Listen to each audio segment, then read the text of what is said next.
السلام علیکم۔ ویڈیو شروع کرنے سے پہلے ایک بار درود پاک ضرور پڑھیں۔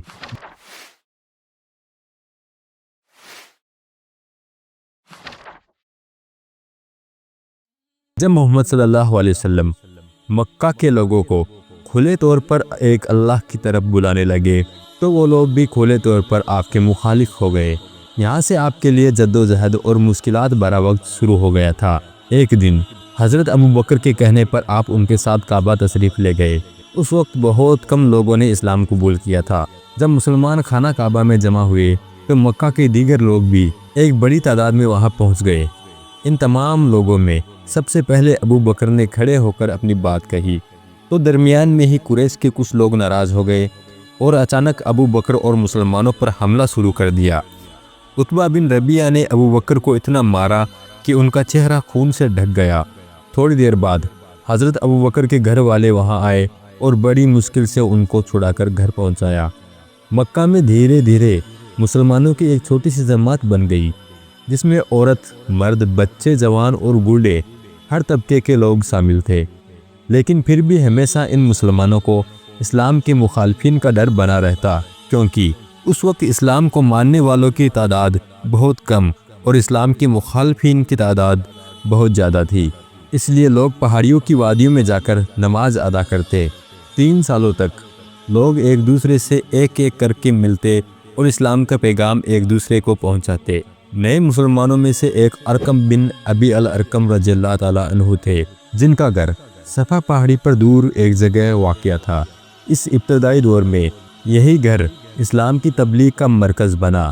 یہاں تمام مسلمان جمع ہوتے اور اسلام کی تبلیغ کے حوالے سے گفتگو ہوتی۔ آپ کو نبوت ملنے سے 3 سال بعد تک یہی دارالارقم اسلامی تعلیم و تدریس کا مرکز بنا رہا۔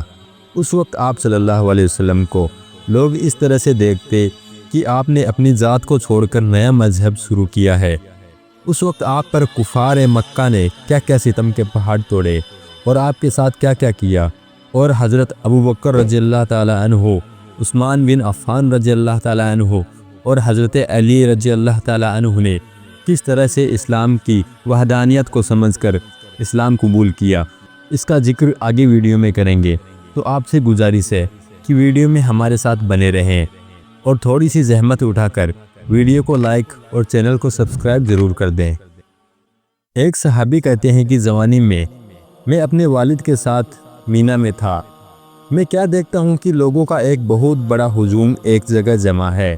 میں نے اپنے والد سے پوچھا، یہ کیا ہے؟ میرے والد نے جواب دیا کہ ایک صحابی ہے جس کے گرد لوگ جمع ہے۔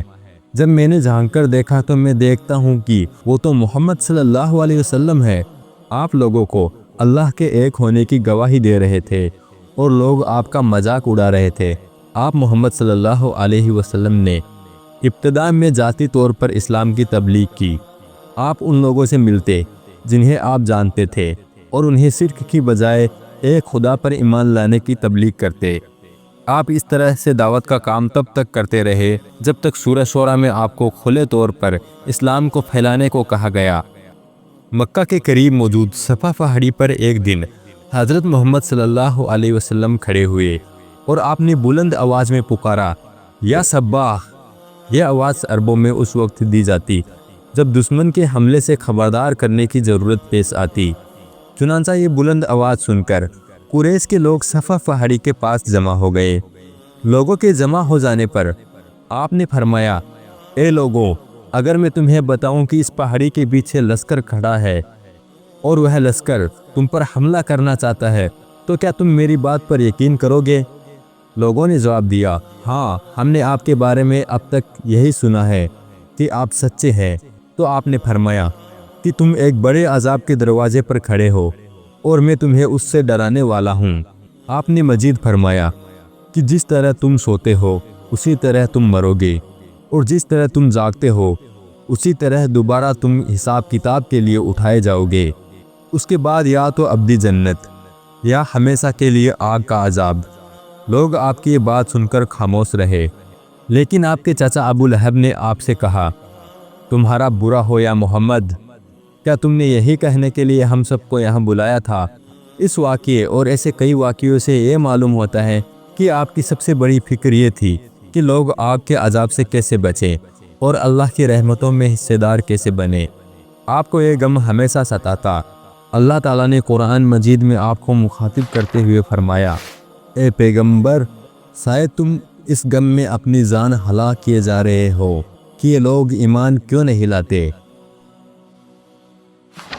معاویہ بن حیدہ القشیری کہتے ہیں کہ ایک مرتبہ میں آپ کے پاس آیا اور کہا، اے اللہ کے رسول، میں نے اپنی انگلیوں کے پوروں سے زیادہ مرتبہ قسم کھائی ہے کہ نہ تو میں آپ سے ملوں گا اور نہ ہی آپ کے دین کو اپناؤں گا۔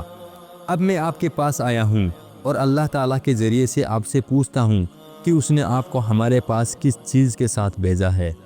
آپ نے فرمایا، دین اسلام کے ساتھ۔ میں نے پوچھا کہ دین اسلام کیا ہے؟ آپ صلی اللہ علیہ وسلم نے فرمایا، کہہ دو کہ میں نے اپنا رخ اور توجہ اللہ کی طرف کر دیا ہے، نماز پڑھو اور زکوٰۃ دو۔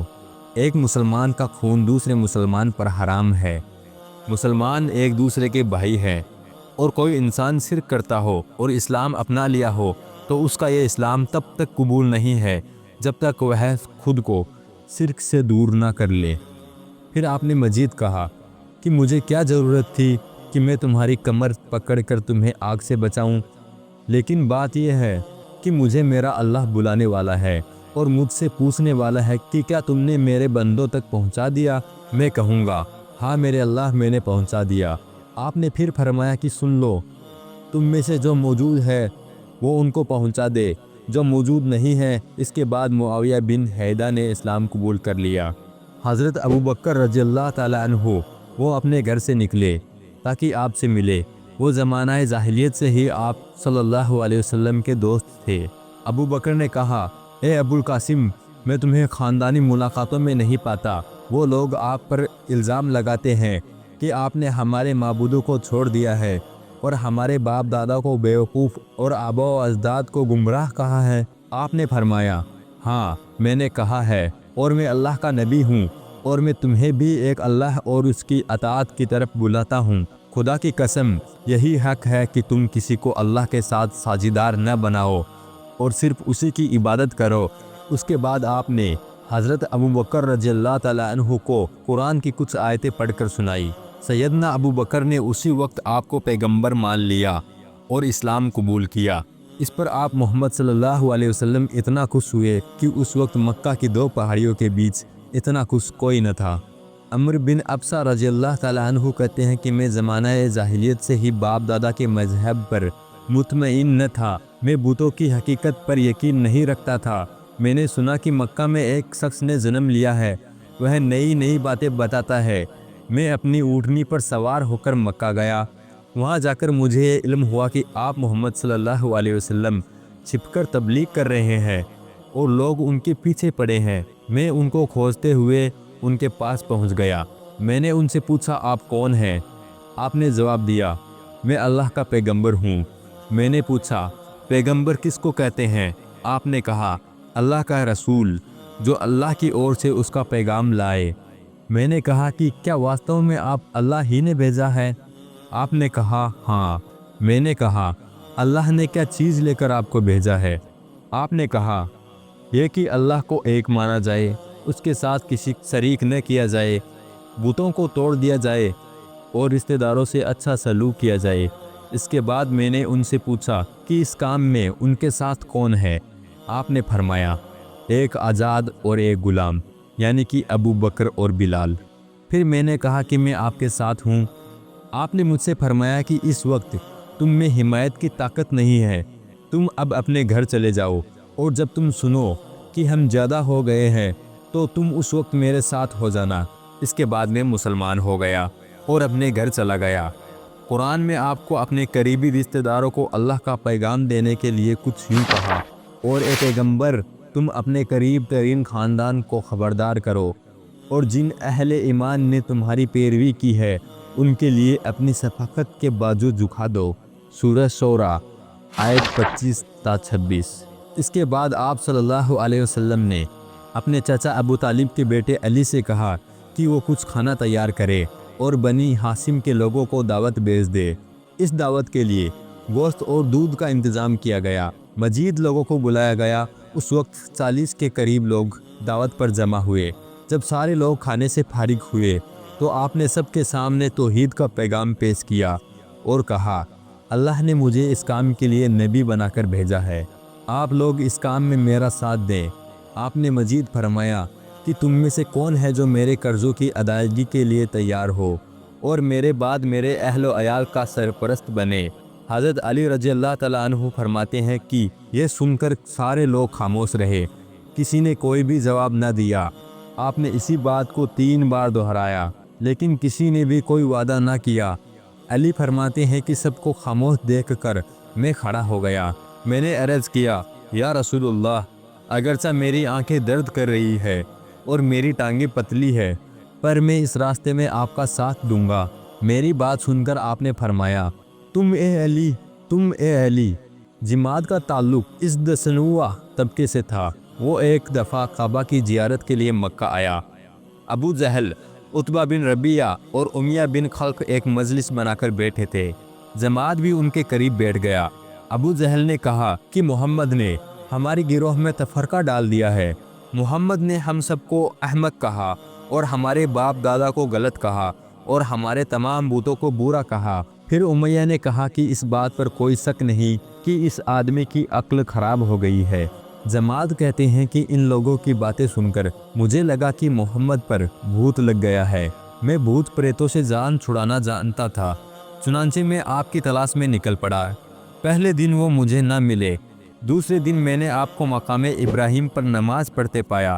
جب آپ کی نماز پوری ہوئی تو میں آپ کے پاس گیا اور کہا، اے محمد، میں ان مسائل کا حل جانتا ہوں، اگر آپ اجازت دیں تو میں آپ کا علاج کروں، شاید آپ کو اللہ شفا دے۔ محمد صلی اللہ علیہ وسلم نے جماعت کے سوال کا کوئی جواب نہ دیا، پر آپ نے فرمایا کہ تمام تعریفیں اللہ ہی کے لیے ہے، ہم اسی سے مدد چاہتے ہیں۔ اللہ جس کو حق کا راستہ دکھا دے اسے کوئی گمراہ کرنے والا نہیں، اور جسے وہ گمراہ کر دے اسے کوئی راستہ دکھانے والا نہیں۔ میں گواہی دیتا ہوں کہ عبادت کے لائق صرف اللہ ہے، اس کا کوئی شریک نہیں۔ آپ نے یہ بات 3 بار فرمائی۔ جماعت نے کہا، خدا کی قسم، میں نے کاہنوں اور جادوگروں کی باتیں بھی سنی ہے اور میں شاعروں کے کلام سے بھی اچھی طرح واقف ہوں، لیکن اے محمد، آپ نے جو کہا ایسا کلام میں نے کبھی نہیں سنا۔ جماعت نے مزید کہا کہ آپ اپنا ہاتھ لائیے، میں اسلام کی بیعت کرتا ہوں، اور وہ اسلام لے آئے۔ حسین نام کا ایک شخص تھا جو کہ ضعیف تھا اور قریش کے لوگ ان کی کافی عزت بھی کرتے تھے۔ قریش نے حسین سے کہا کہ آپ محمد صلی اللہ علیہ وسلم سے بات کیجیے اور ان کو روکیے، وہ ہمارے بتوں کو برا کہتا ہے۔ قریش کے لوگ حسین کے ساتھ آپ کے پاس آئے۔ حسین نے آپ محمد صلی اللہ علیہ وسلم کو کہا کہ یہ کیا بات ہے جو ہم کو آپ کی اور سے پہنچ رہی ہے؟ آپ ہمارے ان بتوں کو برا کہہ رہے ہیں جن کو ہمارے باپ دادا صدیوں سے مانتے آ رہے ہیں، جبکہ آپ کے والد ایک بہت ہی شریف انسان تھے۔ جب حسین کی بات پوری ہوئی تو آپ محمد صلی اللہ علیہ وسلم نے حسین سے پوچھا کہ بتاؤ، تم لوگ کتنے معبودوں کی عبادت کرتے ہو؟ حسین نے کہا کہ زمین پر 7 اور آسمان پر ایک خدا کی عبادت کرتے ہیں۔ آپ نے فرمایا کہ جب تم پر کوئی مصیبت آتی ہے تو تم کس خدا کو کہتے ہو؟ حسین نے کہا کہ آسمان پر جو خدا ہے اسے کہتے ہیں۔ آپ نے پھر کہا کہ جب آپ کو پیسے کا نقصان ہوتا ہے تو آپ کس کو پکارتے ہیں؟ حسین نے کہا، آسمان پر جو خدا ہے اسی کو کہتے ہیں۔ محمد صلی اللہ علیہ وسلم نے فرمایا، صرف ایک ہی خدا ہے جو تمہاری مدد کرتا ہے، تو تم دوسروں کو شریک کیوں بناتے ہو؟ حسین کہتے ہیں کہ مجھے یہ احساس ہوا کہ میں نے کبھی ایسے شخص سے بات نہیں کی۔ محمد صلی اللہ علیہ وسلم نے حسین سے فرمایا، اے حسین، اسلام قبول کر، تجھ کو اللہ معاف کر دے گا۔ حسین نے کہا، میرے خاندان میں اور لوگ بھی ہیں، تو میں ان کے بارے میں کیا کروں؟ آپ صلی اللہ علیہ وسلم نے کہا، اس طرح دعا کرو، اے اللہ، میں تجھ سے ہدایت چاہتا ہوں، میرے معاملے کو درست فرما اور مجھے ایسا علم عطا فرما جس سے مجھے فائدہ ہو۔ حسین نے یہ دعا دہرائی اور جانے سے پہلے اسلام قبول کر لیا۔ آپ صلی اللہ علیہ وسلم کی ہجرت سے پہلے مدینہ کے خزرج طبقے سے ایک وفد آیا۔ ان کا مقصد قریش سے مدد حاصل کرنا تھا۔ اس وفد میں ایاس بن معاذ بھی شامل تھے۔ جب محمد صلی اللہ علیہ وسلم کو ان کی آمد کی اطلاع ملی تو وہ ان کی رہائش گاہ پر گئے اور ان سے ملاقات کی۔ اس کے قریب بیٹھنے کے بعد حضرت محمد صلی اللہ علیہ وسلم نے اس سے پوچھا کہ کیا تم چاہتے ہو کہ میں تمہیں اس کام سے زیادہ فائدہ مند چیز بتاؤں جس کے لیے تم یہاں آئے ہو؟ پوچھا وہ کیا ہے؟ محمد صلی اللہ علیہ وسلم نے کہا میں اللہ کا نبی ہوں اور اللہ نے مجھے اپنے بندوں کی طرف پیغمبر بنا کر بھیجا ہے۔ اللہ نے مجھ پر اپنا کلام نازل فرمایا ہے۔ اس کے بعد آپ نے قرآن کا ایک حصہ ان کو پڑھ کر سنایا۔ ایاس بن معاذ اس وقت نوجوان تھے۔ آپ کی باتیں سن کر اپنے ساتھ آئے لوگوں سے کہا کہ اے میری قوم کے لوگوں، خدا کی قسم یہ چیز جو محمد ہمیں بتا رہے ہیں اس سے بہت بہترین ہے جس کے لیے تم یہاں آئے ہو۔